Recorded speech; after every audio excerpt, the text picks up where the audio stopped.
Non mais... Papa. Ça va, vous êtes bien les gens, tranquille?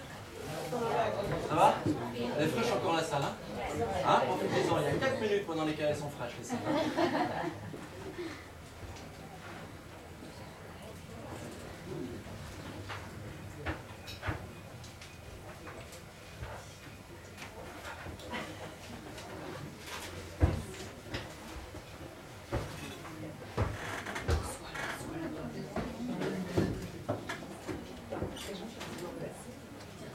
C'est pour ça que je me dis, il a pas vu. Il s'est posé comment ça?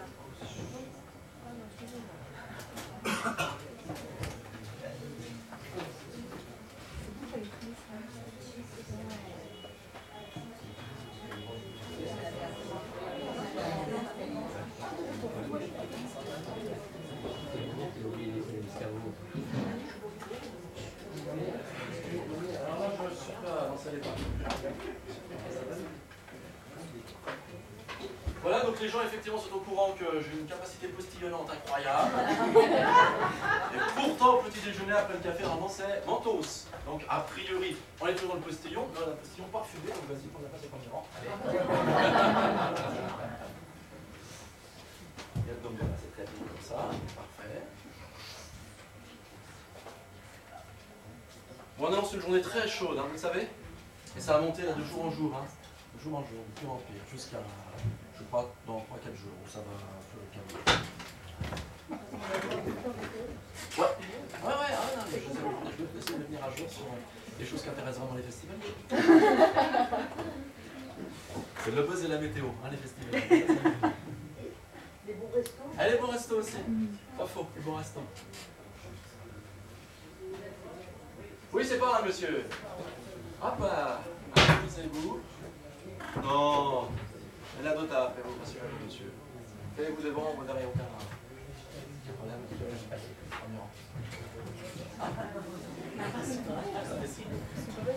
Il est habitué des festivals au premier rang.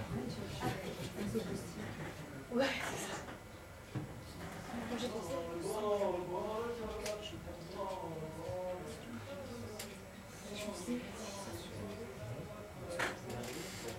C'est normal, j'ai besoin de ta vie.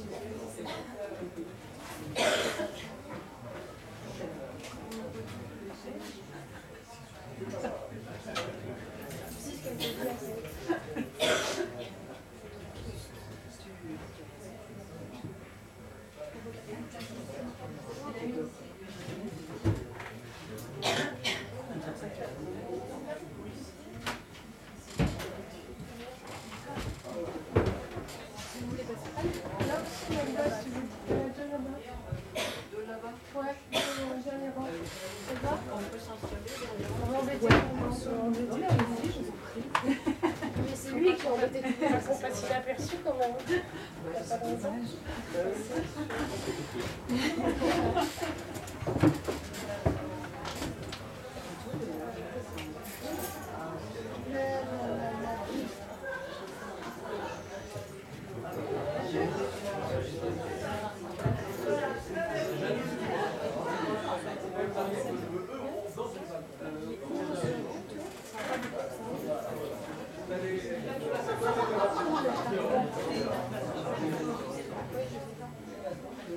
Écoutez, vous avez la place sur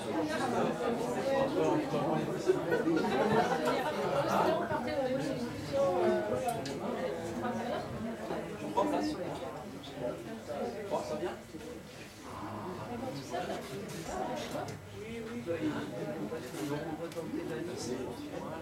Alors, c'est ça l'intérêt. Ouais, de toute façon, on la voit sur la caméra. J'ai pas vu la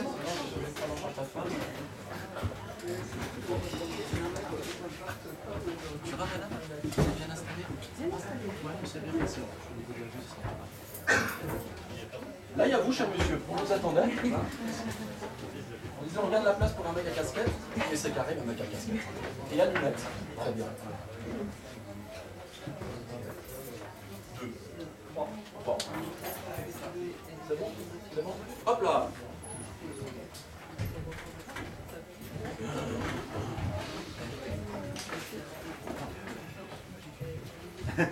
Ah, la dame, elle a le petit châle, elle se dit c'est la clim et tout ça et tout. C'est un petit châle, haché, elle on voit qu'elle n'est pas dans le lit.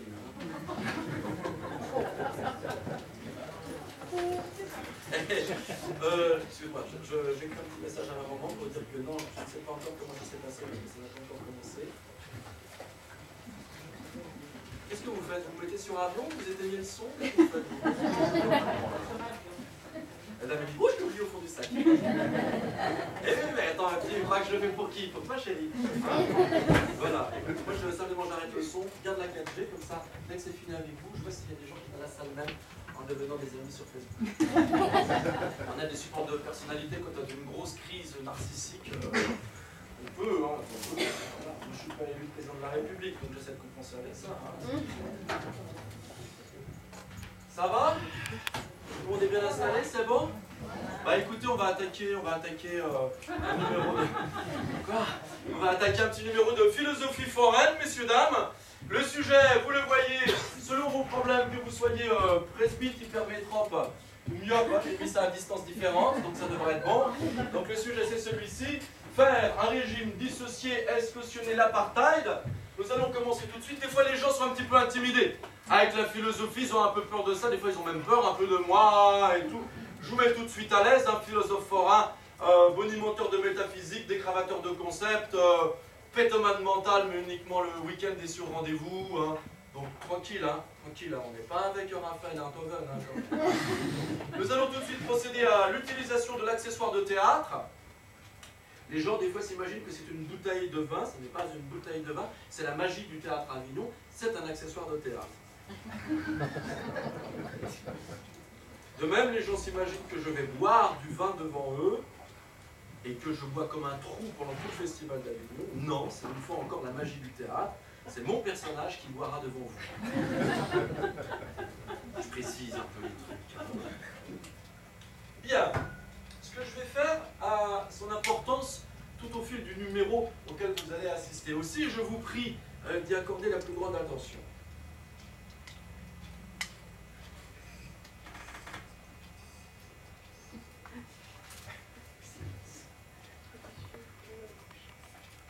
Comme son nom l'indique.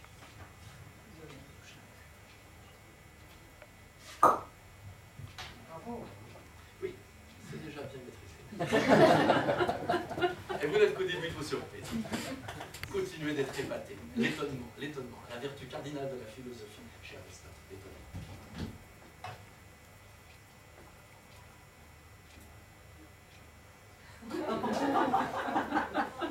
Regardez jusqu'en haut. On le salue jusqu'en haut. Alors regardez bien ce qui va se passer en fait. Pas de flash, sinon je vais mettre encore point.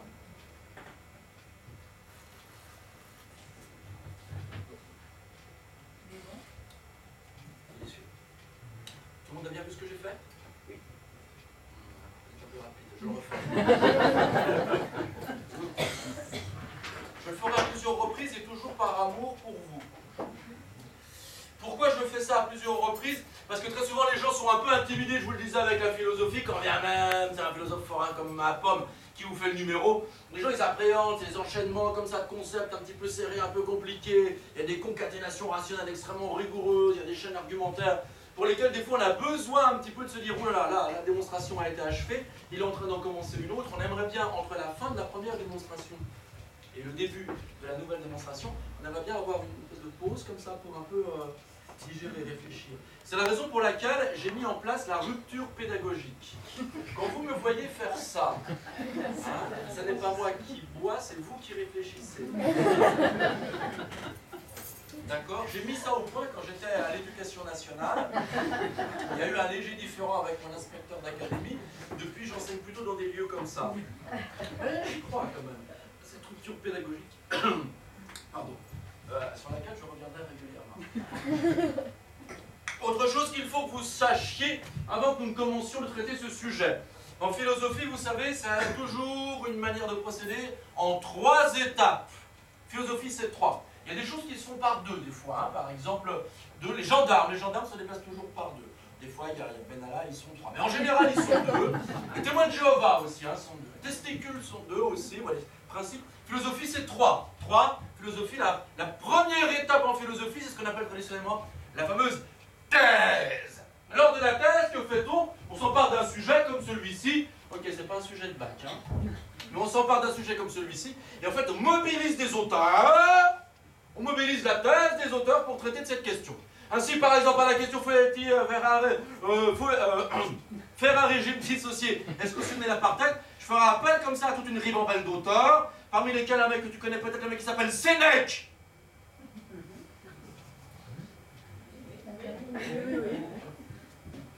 Tu peux vivre sans connaître Sénèque, hein, Sénèque. Il y en a quelques-uns à Avignon, hein, qui en plus font des billes de boisson. Sénèque Bar. Sénèque Bar. J'essaye, je voudrais savoir votre niveau en fait. Donc je ferai appel à un mec qui s'appelle Sénèque, je ferai appel à un autre mec qui s'appelle Foucault.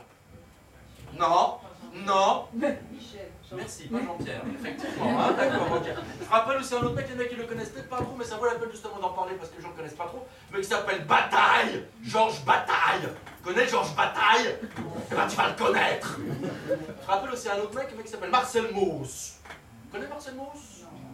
Marcel Mauss, facile, hein. Marcel Mauss, c'est le neveu de Émile Durkheim. Tu connais Émile Durkheim? Émile Durkheim, c'est facile, hein. C'est l'oncle de Marcel Mauss. Si tu as du mal avec l'un, tu vas à l'autre. Hein. Ça va? Et donc c'est la thèse. Et donc en fait dans la thèse, vous voyez, je parle pas en mon nom propre, moi j'ai pas vertu à être philosophe, j'ai pas vertu du tout d'ailleurs de ma femme. Mais si vous voulez, dans la première partie de la thèse, on énonce la pensée des auteurs. Mais en philosophie, on ne se contente pas d'énoncer la thèse des auteurs aussi, bien sûr. Hein. Il y a toujours un rapport critique et distancié avec l'autorité. C'est la raison pour laquelle, après qu'on ait énoncé la pensée des grands auteurs, on n'hésite pas à avoir un regard un peu polémique, un peu critique, avec, c'est la fameuse deuxième partie qu'on appelle traditionnellement, après la thèse, l'antithèse. En effet, il y a pas mal de gens qui ont été plus loin que le collège et je les félicite. Et dans l'antithèse, c'est quoi? La parole vous sera restituée, messieurs, dames. Vous pourrez vous en emparer et si vous avez envie, besoin de reprendre les auteurs pour en faire la critique ou que sais-je encore, ou peut-être voir un petit peu mieux comprendre les enjeux, pas de problème, je me ferai un plaisir de prendre toutes les questions et de répondre à chacune d'entre elles avec le maximum de mauvaise foi. C'est la deuxième partie, mais c'est l'antithèse.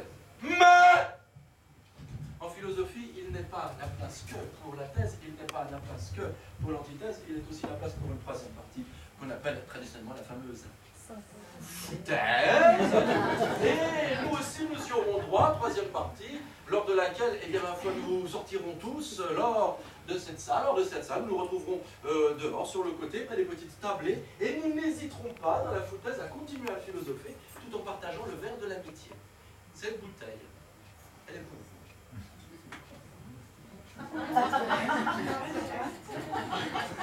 S'il en reste, donc vous avez intérêt à comprendre vite, parce que moins vous comprenez plus lentement, plus il y a de rupture pédagogique, moins il y aura à boire pour vous. Je vous dis, c'est un argument pédagogique fantastique. Je ne comprends pas que l'Académie l'a poussé. Toutefois, je comprends votre appréhension, vous dites, mais jamais, on pourra. Ça va finir en émeute, vu ce qu'il va avoir tout au long de la machine, qu'est-ce qui va nous rester, qu'est-ce qui va se partager. C'est la raison pour laquelle, messieurs, dames, la production ne reculant devant aucun sacrifice. Mais, oui, je crois qu'il y a des gens qui sont déjà au courant. Ce sont les gens qui, sous la limite d'amour de la philo, sont surtout de sacrés poivreaux. Oui, alors en effet, la production ne reculant devant aucun sacrifice. Mais à disposition ici le cubi philosophique, le cubi hors note. Oui, très bien, vous avez des références shakespeariennes. Et nous sortirons avec, et ma foi, tandis que vous vous partagerez la bouteille, les copains de la régie et moi, on se partagera le cubi. C'est bon, il n'y a pas de... Voilà, écoutez, je crois que tout est dit, tout a été un petit peu bien synthétisé, bien remis en tête. Vous avez besoin de faire un point pour vraiment digérer ce que je vous expliquer. Non, c'est pas obligé, si c'est obligé. Écoutez, on va commencer. Vent du cul dans la tourmente. Alors écoutez, un drôle de sujet quand même. Faire un régime dissocié et se cautionner l'apartheid. Pourquoi un sujet tel? Eh bien écoutez, figurez-vous quand même, je me suis rendu compte, et vous aussi je suppose, de la chose suivante. C'est qu'en fait quand même depuis, au moins depuis quelques années quand même, hein, de plus en plus fleurissent des régimes de toutes sortes. Alors là, c'est le véganisme, c'est le flexibilisme, c'est le végétarisme, c'est le végétalisme. On dirait une prière. Mais non, hein, c'est le végétalisme. Et aussi, il y a quelques années, je ne sais pas si vous vous souvenez, il y avait le régime dissocié. Vous vous souvenez du régime dissocié? Les gens, toute une journée, ils ne mangeaient que du raisin vert. Le lendemain, toute la journée, ils nettoyaient la porcelaine. Et le troisième, ils mangeaient, je sais pas quoi, de riz ou je sais pas quoi, tu vois, une pilier de douleur. Le dissocié. Ou les mecs, par exemple, ils passaient à table, mais avant de passer à table, ils buvaient. Moi, c'est ce que je fais, je sais, j'arrive jamais à me souvenir quand je passe à table, d'ailleurs. Les gens, ils buvaient de l'eau plein. Et après, ils passaient à table. Alors, bien sûr, ils étaient malades comme des chiens, c'était des convives à dégueuler, tu vois. Mais ils séparaient. Régime dissocié, je me suis dit, c'est intéressant de réfléchir sur le régime dissocié. Parce que qui dit régime, tu dis diététique, mais régime, tu penses politique aussi. Régime dissocié, tu penses une politique de la dissociation, une politique de la séparation, tu penses apartheid. Et je me dis, les gens qui mangent des raisins le mardi et qui n'en mangent plus le mercredi, est-ce qu'ils ne sont pas responsables un peu de ce qui se joue en Afrique du Sud?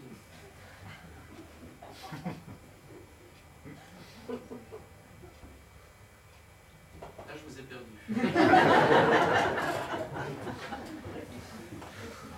Je vous ai perdu, mais je vais le dire autrement. Au fond, je me pose la question suivante. Aujourd'hui, la diététique est vraiment à la mode. Et je me pose la question de savoir si derrière la diététique qui est tellement à la mode, il n'y a pas des enjeux qui sont politiques. Ah là, c'est autre chose déjà. Hein. Là, c'est moins le palace, c'est moins la République. On remonte un peu quand même. Hein. C'est le nom de la gare. Et pour réfléchir à ça, en fait, je vais faire appel à un mec, le premier sur lequel je vous causais, hein, le mec qui commençait effectivement les kebabs à Rome, Snack Bar, hein, effectivement, le fameux Sénèque. Sénèque, il est intéressant parce que le mec, effectivement, il pense le régime, il pense philosophiquement le régime. Le mec est philosophe, hein.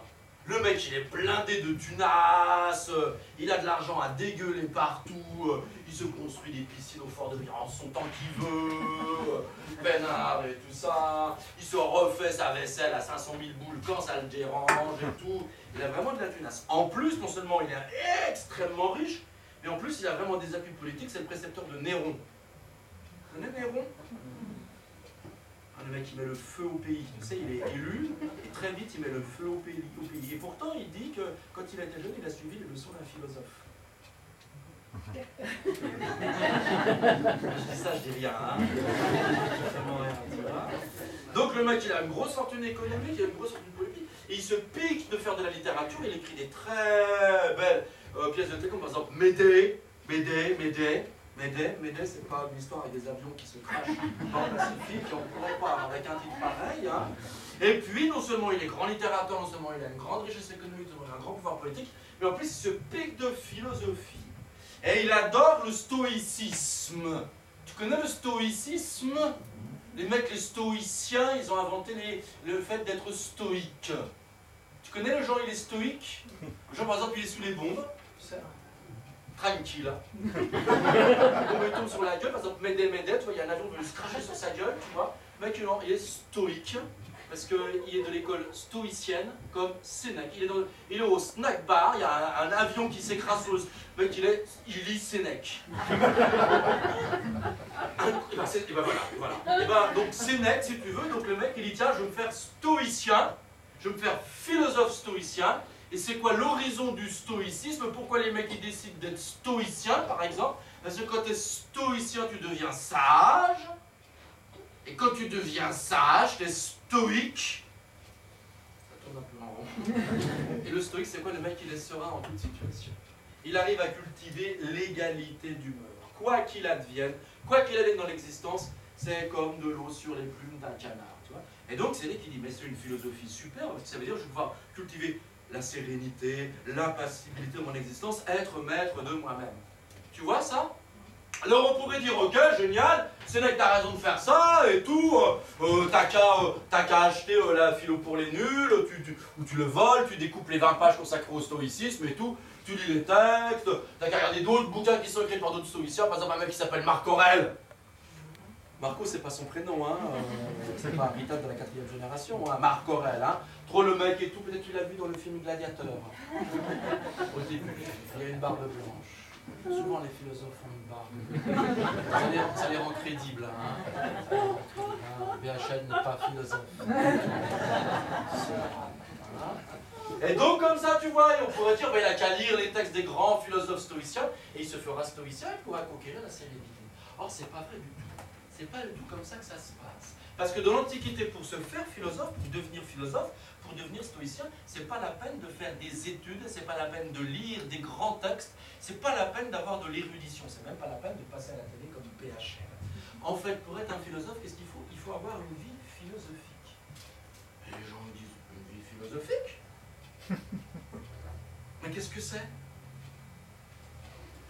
Bon, on va la refaire. Les gens me disent une vie philosophique? Mais qu'est-ce que c'est? Qu'est-ce que c'est? Ah, il a 8. Qu'est-ce que c'est une vie philosophique?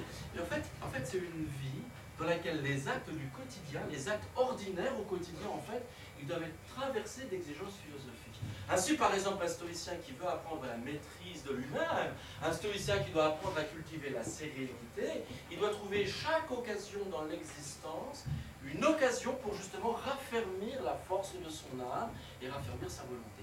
Genre, par exemple, tu invites un stoïcien à table. Qu'est-ce que tu crois qu'il va faire, le stoïcien à table? Est-ce que tu crois qu'il va reprendre une fois, deux fois, trois fois? Qu'il va commencer à se déplastronner, commencer à chanter debout sur la table, vider les bouteilles? Non. Non, parce que s'il fait ça, si tu veux, il se laisse aller au plaisir. Et si tu te laisses aller au plaisir, tu te laisses aller, tu abolis ta liberté. Et si tu abolis ta liberté, comment voudrais-tu être maître de toi-même? Et là, tu te dis, merde, on est samedi soir, je voulais aller en boîte, c'est pas ce soir que je vais commencer à être stoïcien. Mais lui, que fait Sénèque dès lors qu'une belle table est présentée? Il dit chic. Il dit chic. Il dit pas, je vais me régaler. Il dit chic. Je vais jouir de résister à la jouissance.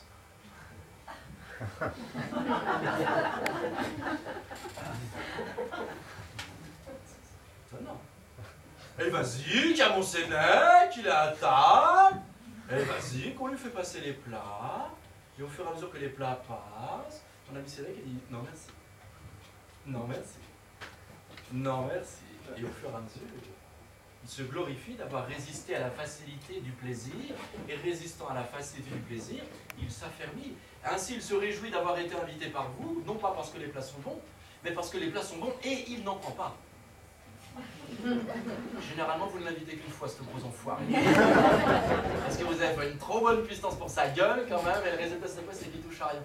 Oui, Pinayoun, vas-y, qui dit ah, on est lundi, j'ai droit au poireau. Mettez-moi la vinaigrette de côté, je la mangerai mardi. Tiens, régime dissocié. Et en fait, c'est vachement étonnant, parce que qu'est-ce que font en fait les écoles de l'Antiquité? Elles font de la philosophie, mais elles ne font pas de la philosophie comme un travail d'érudition, comme une accumulation de concepts, mais elles font de la philosophie en disant la chose suivante. Philosopher, c'est se saisir des opportunités dans l'existence.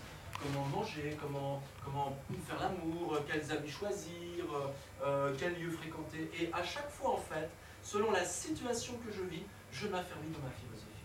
Vous saisissez le truc? Et c'est la raison pour laquelle, quand on lit Sénèque, ce qui est dément, c'est qu'en fait, il y a des pages qui sont consacrées au régime. Pas le régime à des fins diététiques pour être trop fit et super gainé pour assurer ensuite sur les plages du Péloponnèse. Non, mais en fait, le régime a des fins qui sont des fins philosophiques. Vous comprenez ça? Donc en fait, le régime, il a du sens philosophiquement. D'ailleurs, il y a un mec qui s'appelle Foucault. J'en ai parlé tout à l'heure, Foucault. Hein? Et Foucault, il dit, mais sans les connaître! Je cite de mémoire ses cours. Hein? C'est incroyable, en fait, on lit Sénèque, et qu'est-ce qu'on voit, en fait, dans les textes de Sénèque?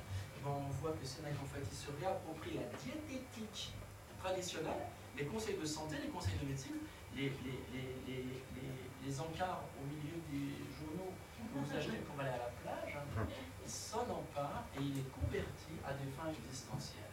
Il est converti à des fins philosophiques. Stupéfiant, tu vois. Stupéfiant. Ah, les gens ils vont dire, ok, d'accord, mais tout le monde depuis le début, tout ça, lui, il nous raconte des conneries, on aurait quand même un peu jugé sur place et tout. Il a la jaffe et tout ça, et une manière d'enfumer le micheton, si ça se trouve, le mec il les os sous Mercedes, il revend les pièces à des gitans, il fait un modèle de 30 pouces.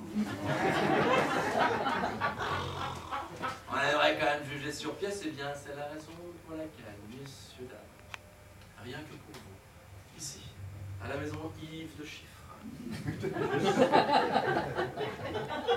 Yves Deschiffres, il avait du mal à déchiffrer, donc c'est pour ça qu'il écrivait son prénom. C'est plus simple qu'il soit Yves Deschiffres. Sa mère disait Yves Deschiffres et Yves. Vous saviez pas ça, hein? Vous le savez maintenant, hein? Eh bien, écoutez, à la maison Yves Deschiffres, je suis venu ici avec ce petit sac poubelle. Les gens disent, mais qu'est-ce qu'il y a dans ce petit sac poubelle? Qu'est-ce qu'il y a dans ce petit sac poubelle? Ah, un public spontané et enthousiaste. Est-ce qu'il y a des pièces à conviction qui vont relancer l'affaire du petit Grégory? Mais non, nous ne sommes pas sur les bords de la Voleur.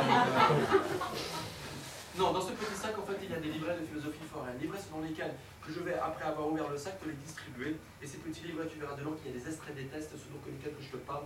Ainsi, par exemple, tu auras un extrait d'un test de Foucault, lequel parle de Sénèque, parlant justement des stoïciens, lesquels n'hésitent pas à faire un régime, éventuellement dissocié en mangeant lundi le poireau et mardi la vinaigrette. Tout est là, consigné dans le texte, que je vais te le présenter après avoir ouvert, après que le sac. Nous allons procéder à l'ouverture du sac. Alors, vous êtes venu ici parce que vous lisez Télérama, vous êtes plutôt de gauche. Pour autant, vous aimez bien la gaudriole et la vulgarité. Je sais, j'ai vu vos gueules. Roland, veux-tu envoyer la bande-son à la fois qui plaît aux lecteurs de Télérama et en même temps qu'ils ont honte?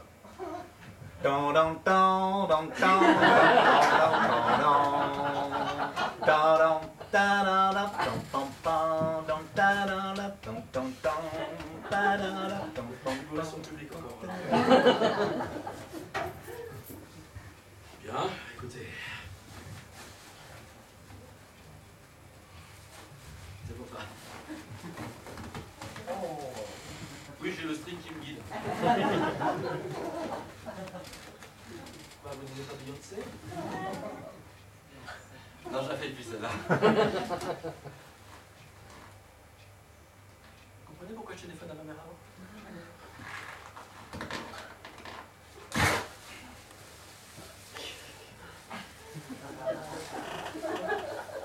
T'as jamais fait ça, hein? Tant mieux de l'autre côté, hein? Et voilà les petits livrets. Je vais circuler parmi vous les distribuer. J'espère qu'il y en aura un par personne. Si jamais j'en manque, si vous êtes venu avec un partenaire sexuel, vous me le dites, auquel cas je donne un pour deux. Si vous êtes venu avec votre partenaire sexuel légitime, et puis aussi votre partenaire sexuel illégitime, votre amant ou votre maîtresse, parce que vous espériez que l'hiver allait être tamisé, que vous alliez vous plotter. J'en suis navré pour vous, mais vous me le dites quand même tous les trois ensemble, ainsi je donne un pour moi et j'économise. Nous sommes une petite production. Tant que je ne vous dis pas de l'ouvrir, bien sûr, je la ferme. Merci. Je ne sais pas si vous vous accouplez. Monsieur n'a pas couru après le papier avec la marine, c'est tout ça. Vous accouplez les garçons? Effet, vous accouplez? Vous accouplez tous les trois? Ah, n'ouvre pas, peut-être un peu fougueuse, je comprends pourquoi vous soyez tous les trois. On a fait un sacré numéro quand même, hein. Il y a une minute, je ne l'ouvre pas. Non, je comprends que je ne les habille pas. Incroyable. Hein? Oh, pardon madame, excusez-moi, je vous en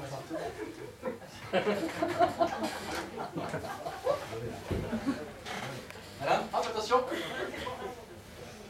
Hop là, madame, je sais pas à qui vous accouplez, non plus, vous savez pas non plus. Écoutez.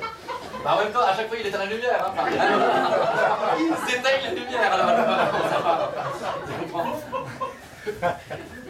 Comment je me disais, c'est marqué sur son visage.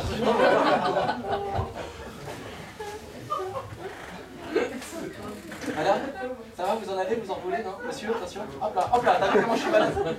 Longue pratique du poignet, un général internat pendant de nombreuses années. Et méfiez-vous parce que je fais des projections faciales assez incroyables. Hop là, t'as vu là, boum. T'as fait une petite tête de côté là, tiens, vas-y. Voilà. Oula, attention, la marche, les gars. On va pas manger. Ici, hop là. Madame, oui, bien vu. Hop là, attention, madame. Ou alors vous vous accouplez aussi avec madame? Non, ça va, vous en voulez encore un petit coup? Madame, monsieur, t'es avec madame? Oui. Eh ben, c'est pas grave, tu vas te faire la petite machine. Hop là. Voilà, écoutez, tout le monde est servi ou il y a eu par exemple des ruptures? Ça y est, tu veux plus coucher avec? Voilà. C'est bon, tout le monde y en a? voilà, c'est bon, ça va, t'en veux? Tiens, enfin, mange, mange.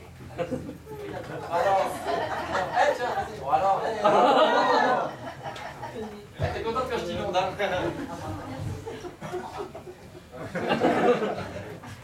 C'est l'air rama, mais ça va quand même, hein. Écoutez, bah, voilà, regardez, alors, je me suis dit, régime, à la fois donc, de diététique et politique. Je vais donc prendre un texte de Foucault, puis illustrer avec un petit dessin qui combine le diététique et le politique. Je me suis dit, je vais vous dessiner une carotte Vichy. Carotte, c'est diététique, Vichy, c'est les cigarettes, donc je vous dessine une carotte Vichy. Voilà, pour, comme ça, s'il y a des enfants dans la salle, ils peuvent colorer. Et nous allons lire ce passage de Foucault, il est écrit en 82, dis-moi. 82, ça remonte quand même à une paye, hein. Il dit, les détails de régime, vous trouvez ces indications à plusieurs reprises dans les lettres de Sénèque. Notation sur la nourriture, il n'a mangé que du pain pendant que les autres mangeaient gna, gna, gna, gna, gna. Très exactement les éléments qui depuis Hippocrate sont caractérisés comme des éléments du régime médical, du régime diététique. Vous voyez? Donc c'est vachement intéressant de commencer par ça parce que le régime c'est vraiment un objet philosophique, on a vraiment raison de le réfléchir, ça peut nous aider aussi à comprendre un nouveau rapport à la philosophie qui a l'art de vivre et qui n'est pas une érudition seulement. Ça va? Vous pigez le truc? C'est clair pour tout le monde? Bon, je crois que j'ai fait le tour de Foucault, hein, nous sommes pour se régler. Ouais, des gens les gars, est-ce que vous ne pourrez pas avoir un peu des détails et tout, machin? Est-ce que par exemple il n'y a pas le délégué de la Ligue italo-marseillaise de philosophie qui pourrait nous rajouter des trucs sur Foucault? Sì, io vorrei dire qualcosa, per Ah bah il est favore. là. Je vous en prie, cher ami. Dire che Foucault spiega che il pensiero antico è un'arte di vivere, una maniera di esistere. Ouais. Ma è l'ultimo Foucault, Ah oui, c'est l'ultime Foucault, Sì. 82. Hein, Sì, qui quello réfléchit degli à la anni- philosophie comme un art de vivre. Hein. degli anni 81-84, che sente la morte arrivare. Ouais, ça c'est 2 ans avant que la mort ne vienne. Intéressant, hein. Il primo Foucault, lui, è vicinissimo del strutturalismo. Ah ouais, le premier Foucault plutôt structuraliste. Hein. Il suo pensiero di etica è quasi inesistente. C'est vrai, l'éthique il s'en fout complètement. Et c'est dans les 3 dernières années, alors qu'il est malade, qu'il se rend compte que la philosophie, elle peut être pensée par rapport au sujet, par rapport à sa vie ordinaire et comme un art de vivre. Moi je dis merci à la Ligue italienne de philosophie.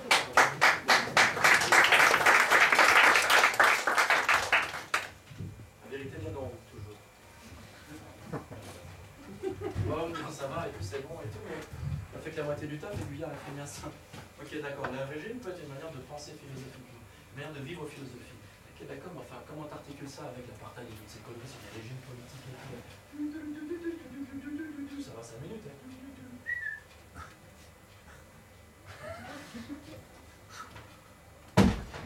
Oh. C'est là, d'accord, il pense pas au régime, mais il pense pas de politique. Oh. Tu pourrais trouver quelque chose un peu sur la politique et tout? Mais bien sûr, on a ça dans les rayons, chère madame, ne bougez pas, je vérifie dans le camion. Qu'est-ce que je sors du camion? Eh, j'ai failli marcher, hein, j'ai rendu l'électroménager, monsieur dames. Je sors du Georges Bataille. Oui, alors en électroménager, tu connais pas la marque. C'est ça peut-être la gêne, en effet. Okay, ouais.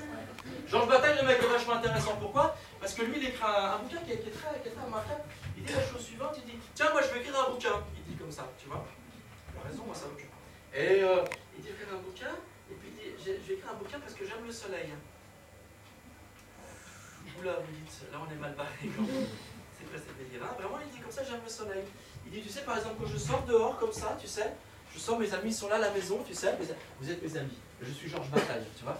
Et Bataille, il est à la maison comme ça, puis il dit, oh, faut vraiment. Il ouvre la porte comme ça, Georges Bataille, tu vois, il est comme ça, sort comme ça, il dit, bougez pas, je reviens, il dit comme ça. Oh, ouais, trop beau, trop beau, trop beau, trop beau. Georges Bataille, il dit à ses amis comme ça, vous avez vu le soleil? Bon, alors les gens ils sont blasés comme vous en fait. C'est que ce mec complètement barré et tout. Et Jean Bataille dit mais qu'est-ce que ça vous évoque cette porte ouverte avec le soleil de l'or qui. Le soleil de l'or, le soleil qui irradie la lumière, le soleil dispendieux, de l'or, le soleil dehors. Qu'est-ce que ça vous évoque? Et les amis sont embarrassés quand même, un peu gênés, tu vois. À la rigueur ils lui disent peut-être ferme la porte parce qu'il y a la clim, tu vois. Et Bataille il dit, mais quand même sans déconner, je ne sais pas si vous avez pas attention au soleil, quoi. Mais trop le soleil s'arrasse, trop le soleil idole. Trop tout le temps. trop, le soleil, il donne.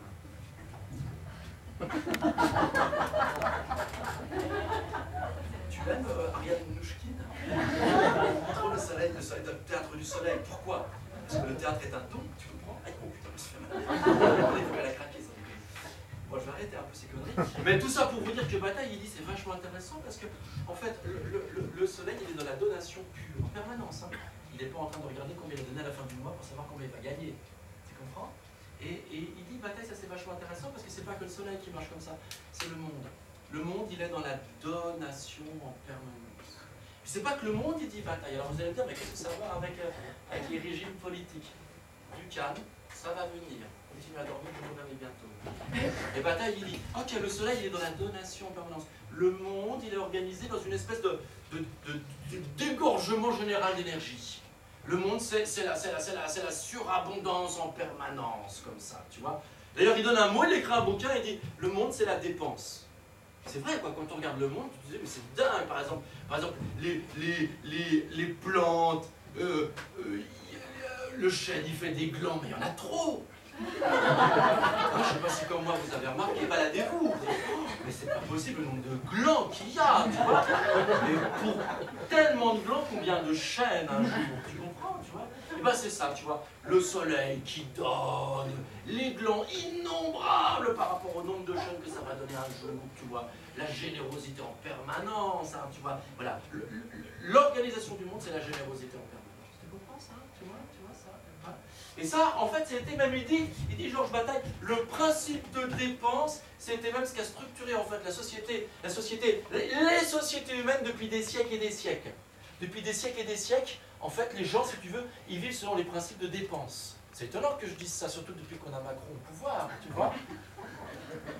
Ah, ça commence à raccrocher à la question politique.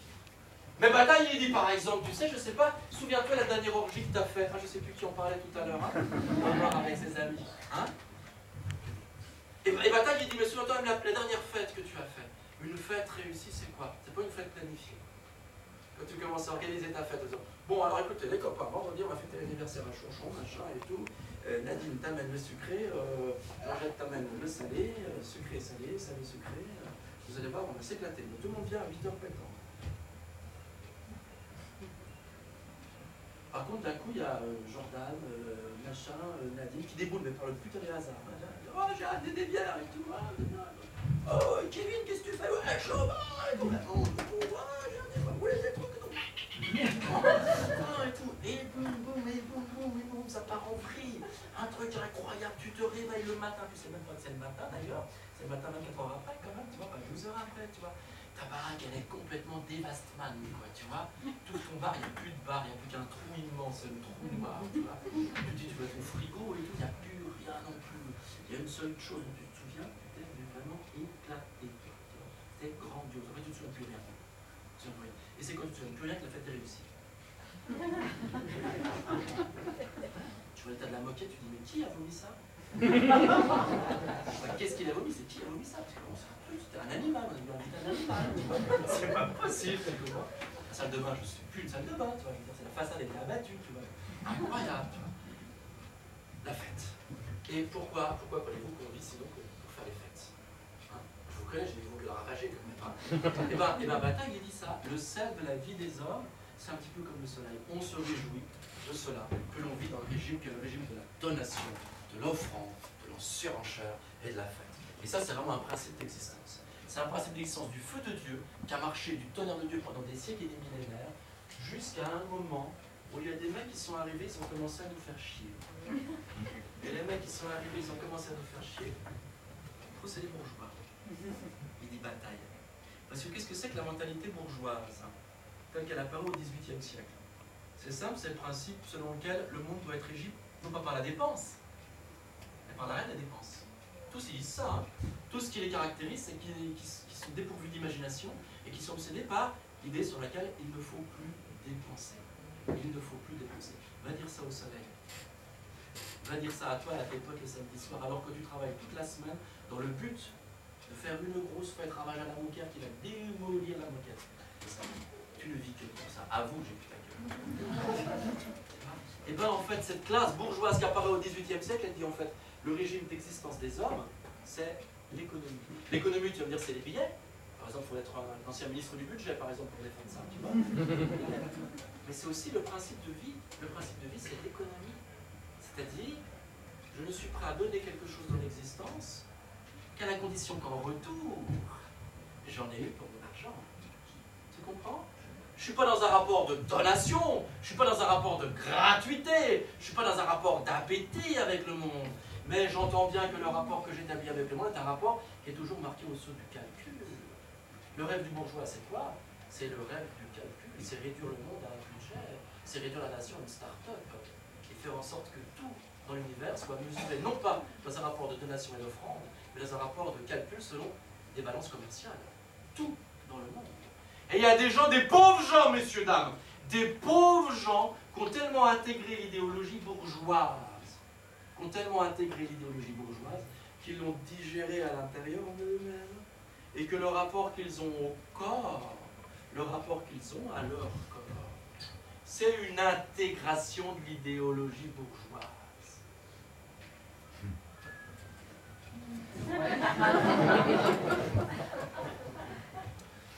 Qu'est-ce que c'est que le rapport au corps comme intégration de l'idéologie bourgeoise? Ton corps, tu le penses comme étant quelque chose régi par un équilibre commercial entre les entrées et les sorties. Tu prends des aliments, pourvu qu'ils ne soient pas nocifs, qu'ils soient efficaces, et que tu en tires un maximum par rapport à ta putain de petite santé. Tu comprends? Et après, tu vas à la salle de muscu. Pourquoi tu vas être à la salle de muscu? Parce qu'il faut être fit, il faut être gainé, il ne faut pas avoir un poil de graisse de trop. Il faut avoir la norme, il faut avoir le corps standardisé, efficace, rentable selon les normes qui sont les normes de l'esthétique dominante. Le rapport que tu as à ton corps est un rapport sadique, punitif, parce que tu as peur que ton corps se livre à des excès. Mais quand ton corps se livre à des excès, qu'est-ce qu'il fait? Il retrouve le grand principe de la dépense dont parlait Bataille. Et quand tu as tellement peur des excès, quand tu fais du régime dissocié, quand tu crois que c'est pour ta santé, quand tu crois que tu l'as choisi, la vérité, c'est pas pour ta santé, c'est pas que tu l'as choisi, c'est que tu es complètement aliéné, broyé par l'idéologie dominante, gérée par des petits commerciaux de merde qui sont incapables de générosité et qui te font dire utilise ton corps comme une balance commerciale avec des entrées et des sorties et tire-en ton petit bénéfice égoïste.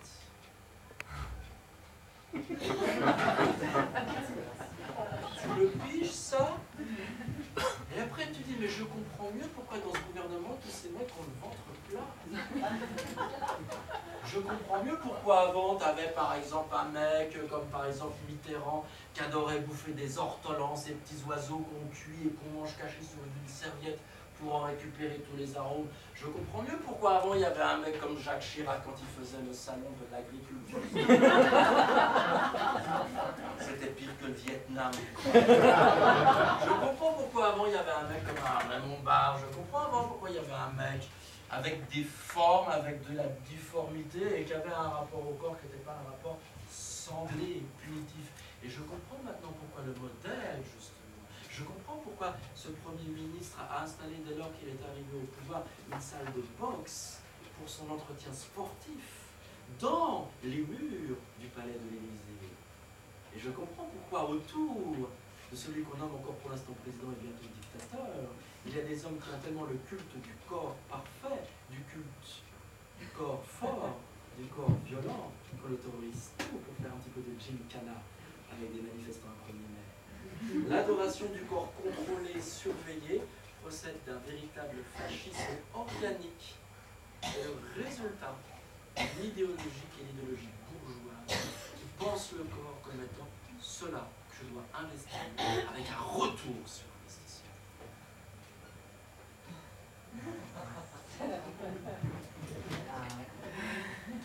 Ça va? Tu le mesures, ça? Et bien tout ça c'est contenu dans Bataille.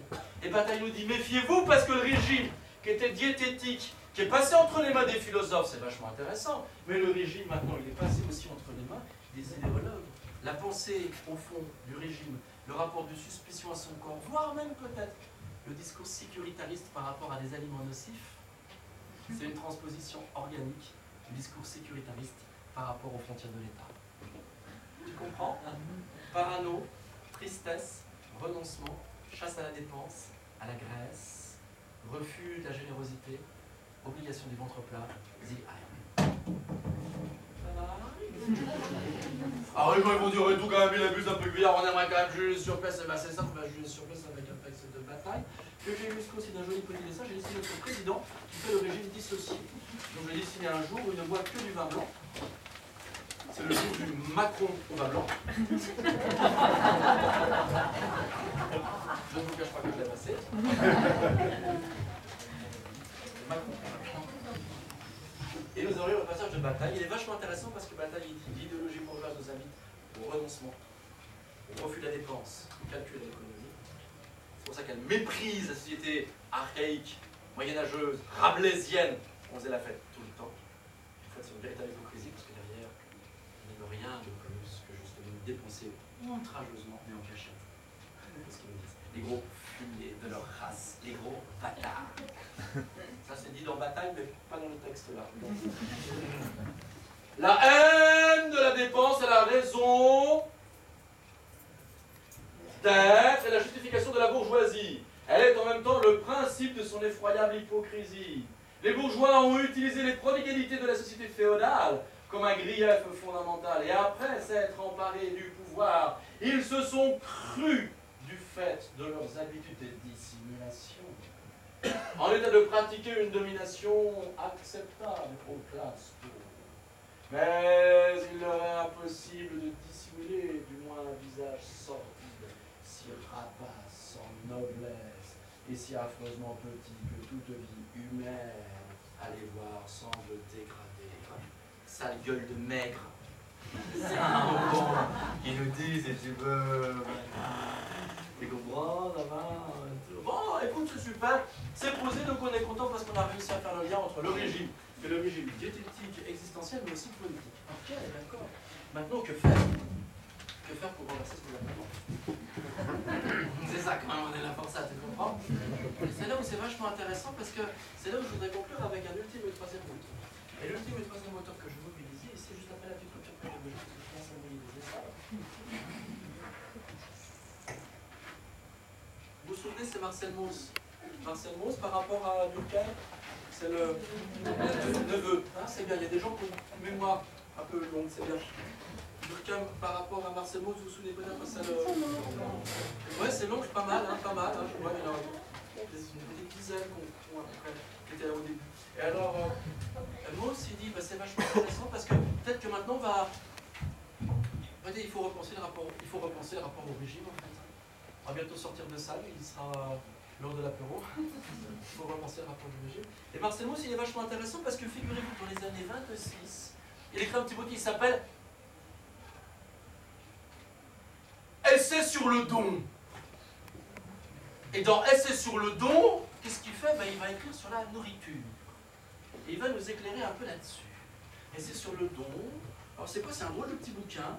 Ou alors Marcel Mauss, il fait un truc incroyable. Par exemple, il va aller voir, il lit des textes, par exemple, sur ce qui se passe en Océanie. Après, il lit des sagas islandaises du XIe siècle. Les mecs, ils se font chier. Hein. Après, il va inaugurer des caves coopératives dans le sud-ouest. C'est déjà plus sympa. Après, il étudie les Indiens d'Amérique, tu vois, comme ça. Et puis, il se rend compte de la chose suivante, et c'est rigolo, parce qu'en fait, les hommes, depuis des millénaires, ils ont toujours vécu sur leur principe, c'est le principe du don, c'est pas le principe de l'économie, et c'est pas du tout le principe du commerce. Le commerce a toujours existé, mais c'est vraiment existé de manière périphérique, tu vois, c'est pas plus important. Mais le fait est que les hommes ont toujours procédé sur les principes qui sont les principes du don. Le principe du don, c'est quoi? On le fait au quotidien. Hein. On le fait au quotidien, par exemple, il y a quelqu'un de nouveau qui arrive dans le quartier.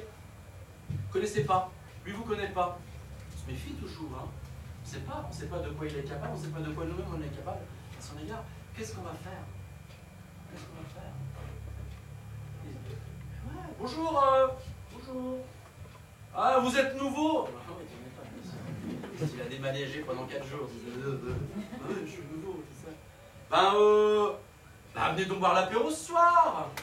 Ah ben je veux pas vous déranger. Bah si. Venez avec votre femme, elle est là. Le soir arrive. Le mec il arrive à l'apéro. Il arrive avec sa femme, mais il n'arrive pas qu'avec sa femme. Il arrive avec une petite bouteille. Alors toi tu dis, oh mais fallait pas. Et ça fait 30 ans que tu fais l'apéro et t'as quelqu'un qui arrive il est avec une bouteille et tu lui dis toujours, oh mais fallait pas. Bon, on est sur des trucs un peu genrés, je m'excuse, hein, ça fait un peu hashtag balance ton philosophe. Mais la femme elle vient avec un bouquet de fleurs derrière, tu sais. Elle l'offre à ma femme. Et ma femme elle dit, oh quelle touchante attention, fallait pas. Et on passe un repas sympa. Et en plus ce qui est super sympa, si tu veux, c'est que les bouteilles, mais moi j'en ai aussi. Et on boit sans compter, hein. Parce que ce serait vraiment dégueulasse de compter. En disant, t'as amené une bouteille, moi j'en bois une, toi tu bois la tienne, et c'est bon, donnant. Au moins comme ça, il y aura une dépense équilibrée au niveau du commerce pour toi et moi, et ensuite chacun sa merde, les balances de l'État sont équilibrées, et on peut couler la SNCF. C'est pas ça. Je donne plus qu'il n'en faut. D'ailleurs, vous savez ce qu'il va faire après? D'ailleurs, je vais inviter un voisin, un troisième voisin, en plus, tu vois. Et tu sais ce qu'il va faire, lui, 15 jours après, lui? Il va inviter un barbecue dans son jardin. Il va m'inviter moi, il va inviter le gars qui était avec lui. Il va inviter quelqu'un d'autre aussi, tu vois.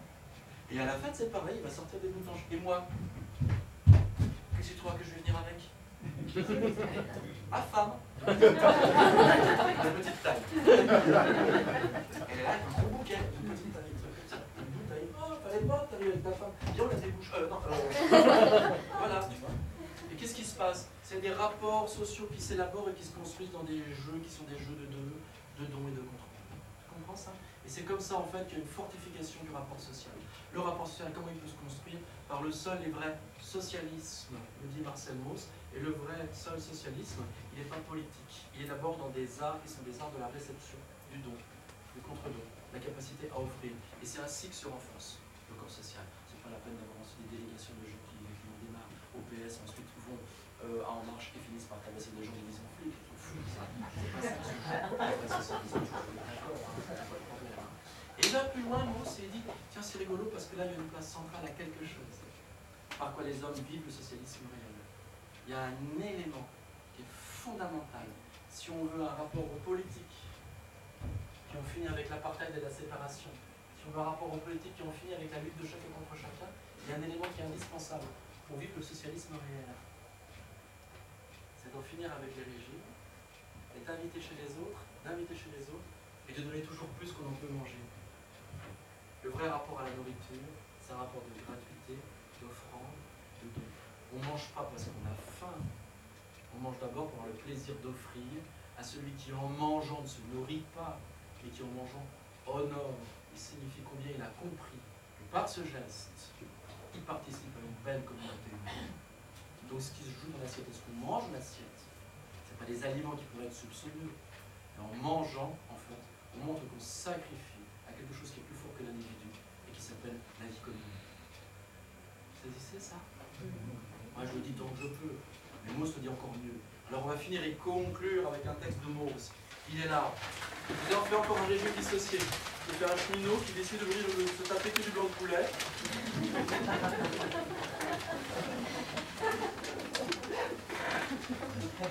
Et Mauss, réfléchissant sur le don, il tombe sur un très très beau texte où c'est un texte de l'hindouisme dans lequel c'est la nourriture qui parle. Et voyez ce que dit la nourriture, c'est très très beau. Elle dit celui qui, parce que la nourriture elle est un peu mystique si tu veux.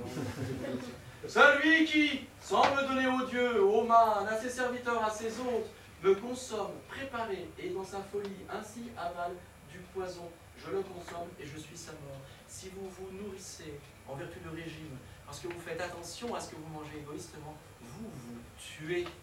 Vous vous tuez. Et il continue. Et voilà ce que dit Mauss commentant ce passage. Il est de la nature de la nourriture d'être partagée. Ne pas en faire part à autrui, c'est tuer son essence, c'est la détruire pour soi et pour les autres. Et il conclut par cela qui est absolument magnifique, une parole de Brahman sur laquelle nous allons achever notre propos. La richesse est faite pour être donnée. S'il n'y avait pas de Brahman pour la recevoir, vaine serait la richesse des riches. La nourriture est faite pour être partagée. La richesse des riches est faite pour être prise aux riches. La conclusion, elle tient en 3 mots. Manger du bourgeois. Je vous remercie.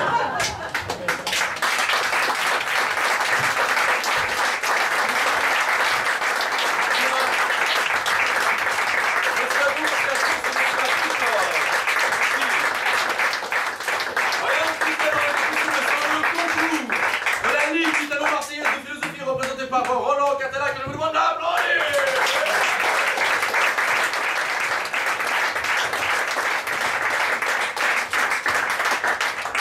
On applaudit toujours un tout peu plus que moi. Effectivement. Alors, Roland, malheureusement, va prendre congé de nous. Tu pars au Théâtre Notre-Dame. Oui, au Théâtre Notre-Dame, oui. Pour un spectacle qui s'appelle Sacro Vanzetti. Oui, qui a été écrit par vous. Pas par moi, c'est vrai, je veux dire. À 2h40. Merci, mon cher Roland. À vite, pour bien. Eh bien, écoutez, nous allons engager, si vous le voulez bien, pour la deuxième partie de laquelle je suis à votre disposition pour répondre à vos questions, remarques, interventions, suggestions, que sais-je encore. La parole est à vous, n'hésitez pas à vous en emparer. Je suis prêt à recueillir toutes les questions, remarques, si vous voulez témoigner, hein, parce que ça fait maintenant 3 semaines que vous avez cessé de boire, et cela vous pèse, que vous voyez ce que vous voyez. Hein. Vous vous levez, vous décrivez votre prénom, vous racontez votre galère pendant 2-3 minutes, pas plus. Hein. Après, on vous applaudit, vous vous rasseyez, vous vous taisez.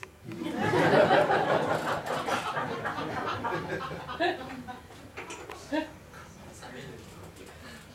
Oui, cher monsieur. Oui, mon cher. Vous avez laissé votre 06. J'ai du mal à ajuster l'égalité des mœurs.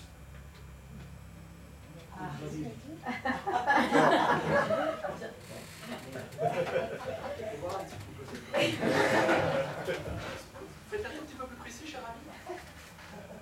Eh bien, vous avez souligné l'importance de l'égalité de mœurs pour bien vivre. Non. Aujourd'hui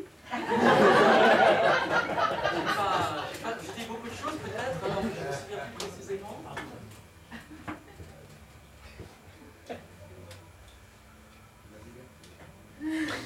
La liberté maintenant. On va laisser le temps peut-être savoir qu'on va raccrocher les wagons peut-être plus tard, d'accord? On se la garde sous le coude. Et puis on passe notre vie. On en essaie une autre. Oui, cher monsieur. Oui, est-ce que Georges Bataille savait que la durée de vie du soleil était limitée? En fait, vous avez décidé de me faire chier.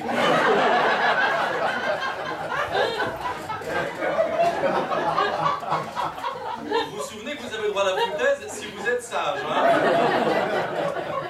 Oui, alors, Bataille, mais bien sûr, mon cher monsieur, mais c'est vachement intéressant de rappeler ça. Bataille savait que le soleil, un jour, allait s'éteigner. C'est évident, c'est ça, vous pouvez s'éteigner. Trop la honte, ça déconne. Il allait s'éteindre le soleil, bien sûr. Mais c'est justement parce que le soleil s'éteint, parce que nos vies s'éteignent, qu'il est complètement grotesque de fonder une métaphysique de l'économie. C'est ça aussi qu'il essaie d'expliquer, Bataille, c'est vachement intéressant.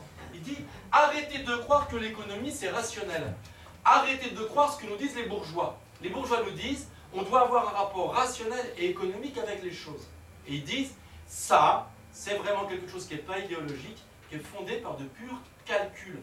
Des calculs budgétaires, des calculs d'équilibre. Mais ce que nous dit Bataille, c'est que cette pensée de l'économie n'est pas une pensée rationnelle, c'est une pensée mythologique. Et c'est une pensée mythologique qui fait croire qu'on pourra rééquilibrer un jour ou l'autre les balances. Mais vous dites avec raison, le soleil un jour va s'éteindre. Mais ce que les bourgeois ont du mal aussi à comprendre en économie, c'est qu'un jour, dans 30 ans, la Terre va s'éteindre avec le principe de la croissance. Où ils n'arrêtent pas de dire que justement on va exploiter pour tirer une rentabilité maximum de la Terre. Ça ne marche pas comme ça. Mais ils sont incapables de le concevoir. Pourquoi? Parce qu'ils sont en pleine métaphysique, ils sont en pleine mythologie. Et pourquoi sont-ils en pleine métaphysique et en pleine mythologie? Parce qu'ils s'imaginent qu'on peut revenir sur sa dépense, qu'on peut en avoir pour son argent. Or, nous sommes inscrits dans la finitude. Et quand on est inscrit dans la finitude, comme dit le Talmud, vivre, c'est perdre.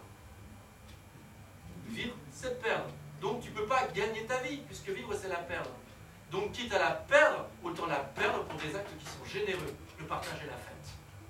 Le fondement même de la conscience de la mort, c'est justement la capacité à pouvoir donner, puisque je ne pourrai jamais rien gagner.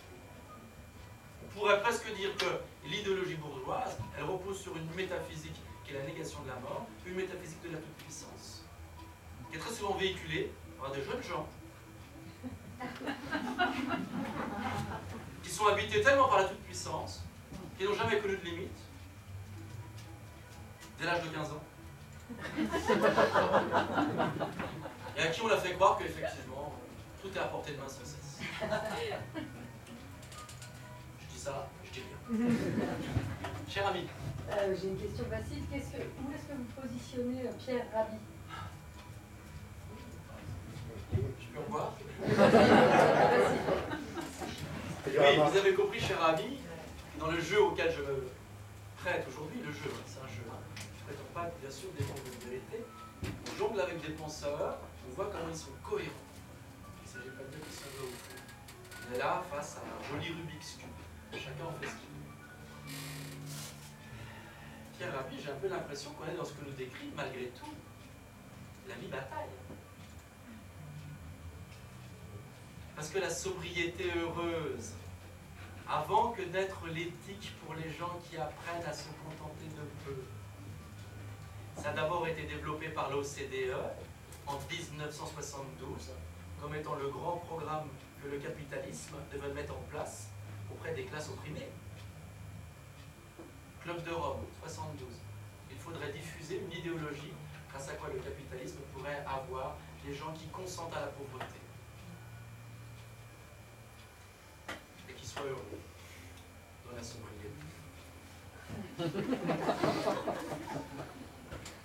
La perspective de bataille est révolutionnaire. Rabhi ne l'est pas. Et Bataille, en tant qu'il est révolutionnaire, il dit la grande affaire pour repenser le rapport au corps. Il a écrit de très beaux textes sur l'érotisme. Et sur l'orgie aussi, j'en présentais tout à l'heure, mais derrière il y a ça quand même. Repenser le rapport au corps, ça nécessite de repenser le rapport au capitalisme, retrouver un corps rendu à son génie, à sa générosité, à sa puissance, en finir avec les idéologies de la pauvreté et de l'économie, tout ça va ensemble.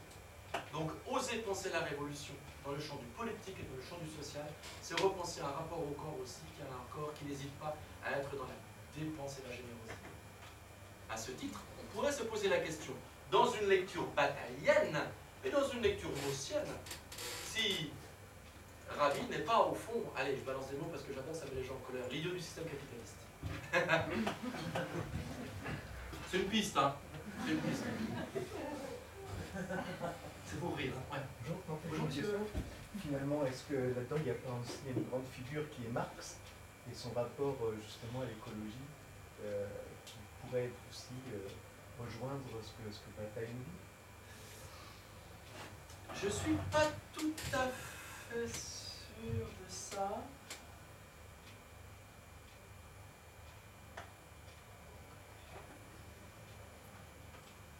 C'est une question qui est très intéressante. C'est la raison pour laquelle, en fait, on va en prendre une autre. Je serais tenté de dire, c'est une piste que je vous soumets, monsieur.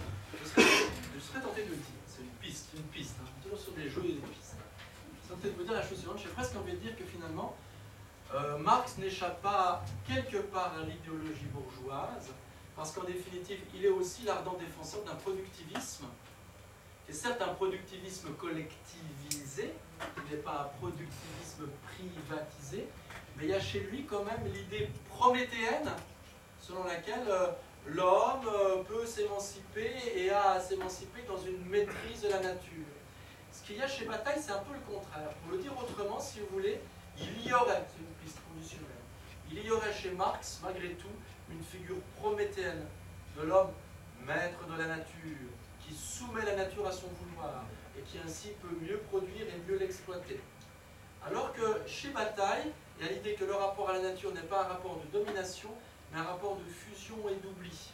Il y a chez Bataille une fascination pour les figures archaïques, une volonté de retrouver du mythe, du rite, de retrouver au fond le primitif et le sauvage en nous, duquel il se fait l'idée suivante, c'est que lui au fond, il consent à faire fusion avec la nature Parce que retourner à la nature, c'est retourner aux énergies primitives, non pas que nous cherchons à domestiquer, mais avec lesquelles nous cherchons à faire corps. Donc c'est là où il y aurait peut-être quand même un divorce. Voyez-vous? Putain, je me mets en désaccord avec tout le monde, je vais me faire casser la gueule, tu vois. Cher ami. Non, est-ce qu'il n'y aurait pas moyen de concilier les figures peut-être d'Apollon et Dionysos? J'ai l'impression qu'il y a un peu ces deux figures-là dans ce que vous décrivez. Là, dans ce que je décris par rapport à la question précédente, c'est vrai. Non, oui, mais, par rapport un peu au régime du culte du corps et puis au régime plutôt de la dépense. Quoi. Bataille, c'est la dépense. Bataille, c'est la part maudite. Bataille, il écrit un bouquin, s'appelle l'Acéphale. Comme son nom l'indique, acéphale, le mec qui s'est fait A, suffixe privatif en grec, hein, vous savez, hein. Anorexique, plus d'appétit. Apathique, tout mou. Anorexique, apathique, plus d'appétit pour les pâtes.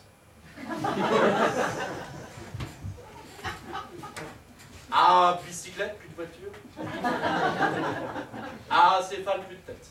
Voilà, c'est pas plus de tête. D'ailleurs, la figure, c'est une espèce de titan comme ça, qui a été décapité, qui malgré tout, comme ça, est pleine vigueur, en pleine puissance.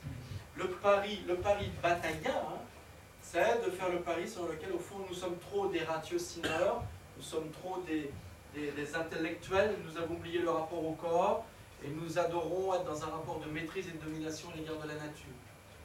Et effectivement, à ce titre, il y a quelque part chez lui une réhabilitation de la figure de Dionysos. Dionysos, non pas le groupe pseudo-rock de Baltringue, hein. Dionysos, le dieu de l'ivresse, le dieu de l'orgie, le dieu de l'extase, mais aussi le dieu de la violence. Tout ça va ensemble. Hein. Donc si vous voulez, bataille par là-dedans. Moi j'ai été jusqu'à Mauss quand même. Hein. Là où j'ai été jusqu'à Mauss, ce qui est quand même intéressant, c'est qu'il dit que c'est pas que le désordre délirant, la générosité sans limite, la dépense et la part maudite, c'est aussi un principe, on pourrait presque dire, social d'anti-économie. Donc c'est un principe régulateur. Et Mauss il dit c'est un principe régulateur le don. Donc si vous voulez, il y a une dimension qui est une dimension de générosité, mais aussi une dimension qui est une dimension où les individus s'y retrouvent. Parce qu'ils apaisent les relations les uns avec les autres. Donc il y a un petit peu des deux. Donc chez Mauss, il y a un petit peu des deux. On peut le trouver aujourd'hui. Il y a un adoucissement. La vision très romantique, très nietzschéenne, très dionysiaque, très orgiaque de bataille. Et puis cela passe bien la vie des sociétés. Il essaie, Mauss, tant bien que mal, de trouver une voie médiane, en fait, entre l'individualisme libéral et puis le collectivisme délirant à la bataille. Ça continue plus.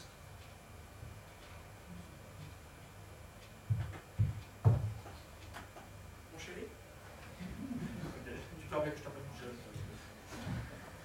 Il y a quand même une contradiction, non, entre le... Jamais, chez moi jamais. Entre l'élément de la nature, ça, voilà, et son respect de tout ce qu'elle peut donner.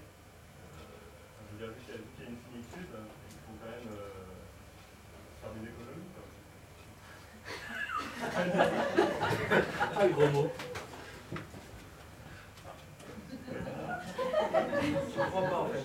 Bah non, mais parce que la nature s'épuise au final, donc si on fait que dépenser, voilà, il y a aussi il faut respecter le spectacle.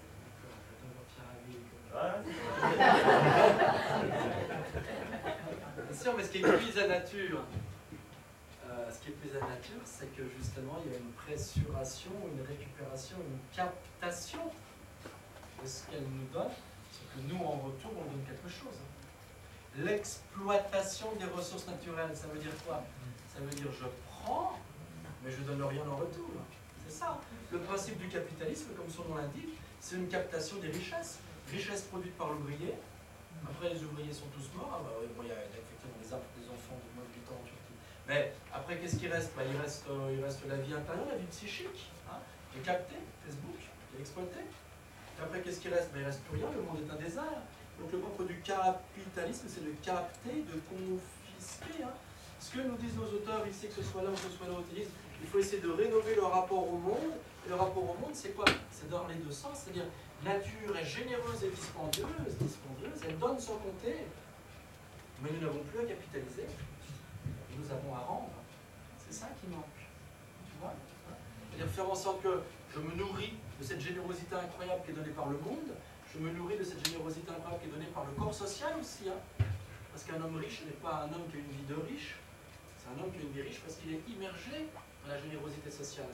Mais en contrepartie, qu'est-ce qu'il fait? Il donne à son tour sans compter. Tu comprends? Tu vois? Il me semble qu'il y a de nouvelles pratiques d'agriculture qui tentent ça.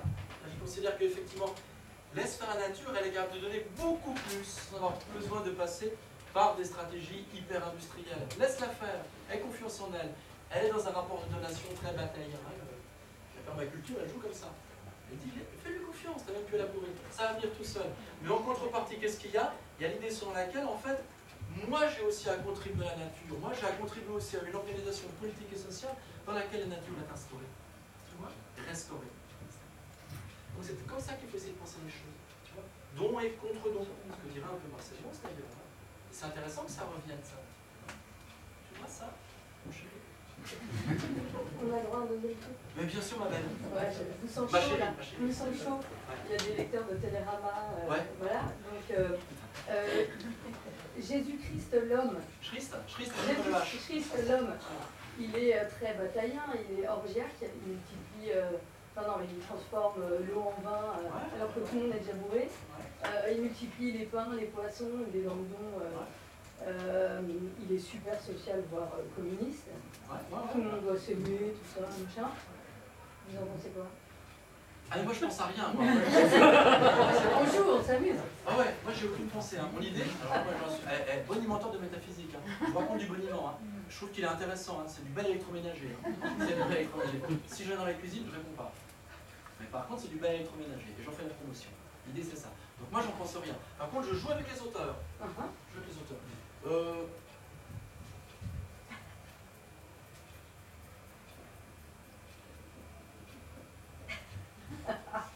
Sénèque n'a pas trop parlé de Jésus-Christ.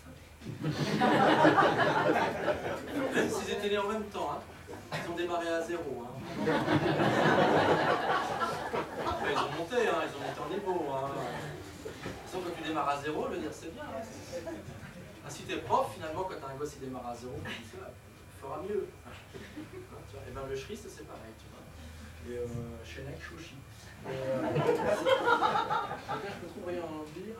J'ai l'impression que chez Bataille, il y a quand même un mépris du christianisme. Parce que le christianisme n'a rien à voir avec le Christ. Ah non, là on parle du Christ. Le Christ duquel tu parles, effectivement, c'est une éthique de la générosité absolue. Hein. C'est un pouilleux, et le peu qu'il a, il le donne. Hein. C'est Kerouac. Le Christ.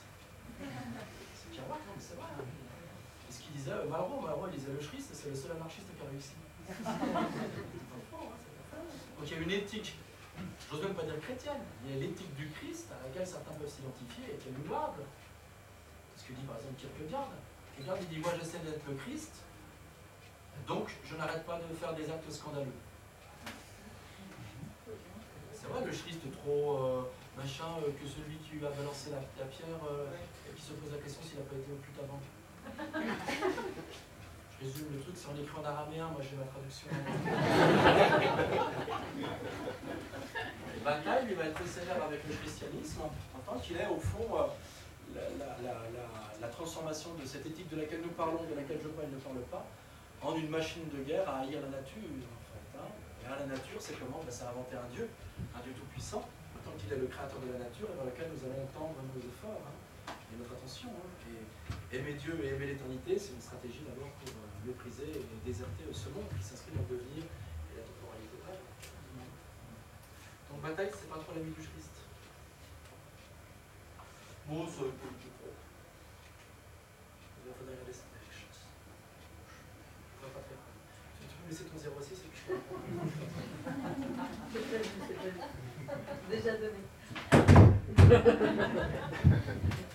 Je peux pas. Oui, mon ami. S'il vous plaît. On est quand même dans une réflexion tout à fait occidentale, monothéiste, avec une vie unique. Dans les sagesses asiatiques, on n'est pas sur la vie unique, la réflexion doit être complètement différente, parce qu'il y a peut-être une comptabilité à notre niveau. Une comptabilité, tu m'entends? Oui, je vais éponger la dette de l'autre enculé qui est avant moi. Bravo, hein. Le mec, il a fait des conneries au XVIIe siècle et tout, vas-y, guerre de religion, et bim, et boum, t'es catholique, on est bien, ça. Et moi, hop, eh ben, c'est moi qui éponge. Eh ben, ça fait plaisir, attends. Oh non, faut arrêter. Bataille écrit des pages là-dessus. Bataille, il a un souverain mépris justement sur la croyance à la réincarnation. Il montre qu'il est vraiment un substitut du principe d'économie et de comptabilité. On va effacer la dette du karma. Petit bourgeois métaphysique, quoi. Tu vas voir, des conneries. Maintenant, rajoutez quand même un élément aussi comme intéressant, c'est que nos auteurs ici, quand même, hein, vous avez vu qu'ils élargissent le prisme quand même. Hein. Mauss, il va voir ailleurs. Hein. Mauss, quand il essaie de penser le don et le contre-don, il constate, il le dit, c'est la fin de son texte, il dit le don, c'est les derniers mots de son texte, hein, le don c'est le roc naturel de l'humanité. Si l'humanité a survécu depuis des millénaires partout, sur toute la surface du globe, c'est parce que ces pratiques de solidarité et de socialisme réel, ils sont l'art de donner, de savoir recevoir et de savoir rendre. Et ces pratiques de socialité ont permis de fabriquer une humanité soucieuse d'elle-même, ayant des égards pour autrui. Donc il y a vraiment une idée, dans les auteurs que j'essaie de présenter, puis aussi chez Bataille, hein, il y a vraiment le souci de penser le primitif et l'archaïque, il y a vraiment une réelle préoccupation qui est de nous décentrer par rapport au modèle occidentalo-centré, il y a 3 siècles, quel modèle industriel, libéral, économique, bourgeois. Ou nous recentrer. C'est une sagesse bouddhiste. Se recentrer sur la nature.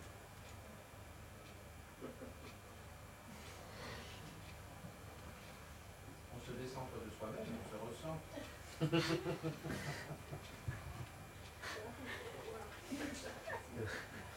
Écoute, les Bouddhas, tu sais ce que dit Nietzsche à propos du bouddhisme? Il dit le bouddhisme est comme la méditation bouddhique, elle est quand même née d'Alexandrie. Je ne sais pas si tu as essayé de méditer après manger beaucoup de riz. Effectivement, tu n'as pas beaucoup d'émotions qui te traversent. Tu as l'impression d'être vraiment maître de ta pensée. En fait, c'est plutôt la digestion qui est maître de ta pensée. En fait. Tu vois.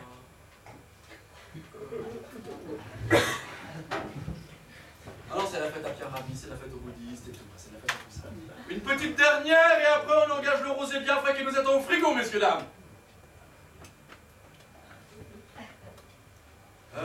C'est une blague. C'est une blagounette? Oui. Allez, balance la blagounette. Non, mais à quoi sert l'escabeau? Intéressant, ça me fait plaisir quand elle revient. En fait, il sert à rien. Et Clairon aussi, d'ailleurs. Ah, le Clairon, attends, je vais lui donner un coup. Putain, j'ai failli tomber dans les pommes tout à l'heure. Je vais t'en mettre un coup dans les fous. Non, c'est vachement important, l'escabeau. C'est vachement important là sur une scène philosophique. Tu vois, des fois, je me tiens debout, j'ai l'impression d'assurer.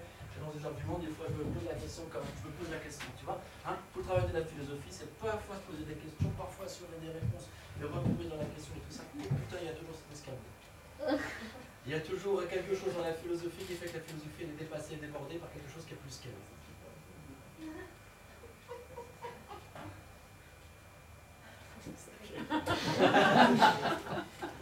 Il y a toujours dans la philosophie quelque chose qui échappe au philosophe. Et d'écouter le philosophe en disant putain, ce mec vraiment il est intéressant, il m'éclaire la vie. Non.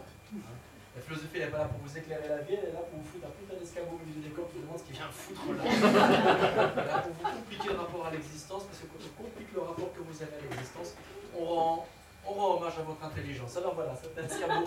Et il rend hommage à votre intelligence. Merci à vous.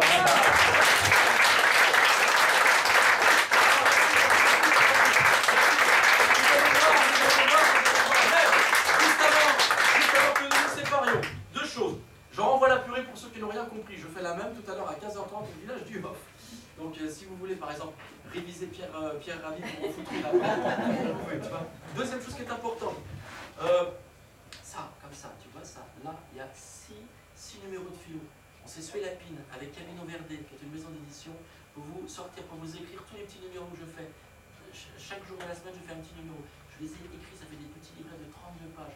On les a enveloppés avec les petits dessins et les petits textes que vous avez. Si vous n'êtes pas à la file là-bas, un autre jour, vous avez quand même malgré tout le petit texte avec les dessins, tout ça, qui vont bien. Tout ça. Tu peux acheter le pack de 6, ou tu peux acheter le pack de 1, celui selon lequel tu as assisté ce soir. Et grâce à ça, tu peux repartir avec un string de grand-mère. Je vous remercie. aussi la foule enthousiaste. À tout à l'heure pour la revue.